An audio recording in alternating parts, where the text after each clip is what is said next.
Bonjour à tous, je suis Alexia Jadot, docteure en pharmacie et experte en aromathérapie.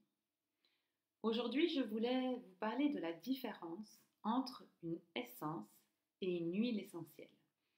Parce que j'entends autour de moi que, à tort, on parle toujours d'huile essentielle. Or, il faut savoir qu'il y a certaines huiles essentielles qui n'en sont pas, mais qui sont des essences. Alors, je pense que vous avez compris comment on obtient une huile essentielle. J'ai une vidéo très bien faite sur les procédés d'obtention d'une huile essentielle. Pour rappel, pour ceux qui ne le sauraient plus, pour obtenir une huile essentielle, j'utilise une cuve dans laquelle je vais mettre les plantes que je veux distiller. Ça peut être les fleurs de camomille, les feuilles d'eucalyptus. Et je vais faire passer de la vapeur d'eau dans ces fleurs ou feuilles. Donc les huiles essentielles vont donc s'envoler dans la vapeur d'eau avec la vapeur d'eau. La vapeur d'eau va ensuite être refroidie et je vais recueillir dans un autre récipient la vapeur d'eau et les huiles essentielles qui flotteront à la surface de la vapeur d'eau puisqu'elles sont plus légères. Après, il est très simple de prélever simplement mon huile essentielle. Par contre, petite exception, pour tout ce qui n'est pas distillé comme ceci, c'est-à-dire les agrumes, et donc il y a énormément d'agrumes qu'on utilise en aromathérapie, que ce soit le citron, l'orange douce, la mandarine, le pamplemousse, tous les agrumes ne sont justement pas distillés. Alors comment ça se passe avec eux? C'est beaucoup plus simple. Par exemple, je veux faire une essence de citron et non pas une huile essentielle de citron, ça n'existe pas, c'est toujours des essences. Je vais prendre le zeste du citron et je vais simplement presser le zeste de citron. Je vais recueillir une solution et en fait cette solution, je vais l'appeler essence.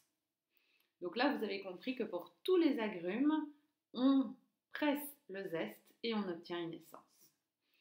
Sauf un.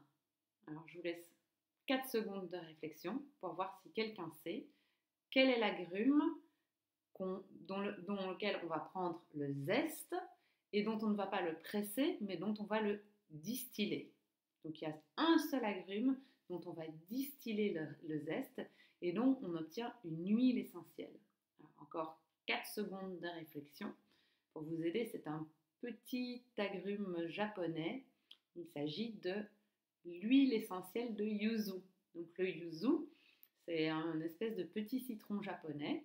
Je prends le zeste, je le mets dans ma cuve et je le distille. Ce qui fait que le yuzu est une des seules huiles essentielles ou essences d'agrumes qui n'est pas photosensibilisant. Donc photosensibilisant, ça veut dire que ce soit la mandarine, le citron, quand on le met sur la peau et qu'on va directement après au soleil, on peut avoir des brûlures parce que les agrumes rendent notre peau plus sensible aux rayons du soleil. Le yuzu, comme il est distillé, la molécule qui rend l'huile essentielle ou l'essence photosensibilisante ne vient pas avec. Donc ce que je récolte, c'est 100 molécules photosensibilisantes, ce qui fait que le yuzu peut être utilisé à volonté et sans modération, même quand il y a du soleil.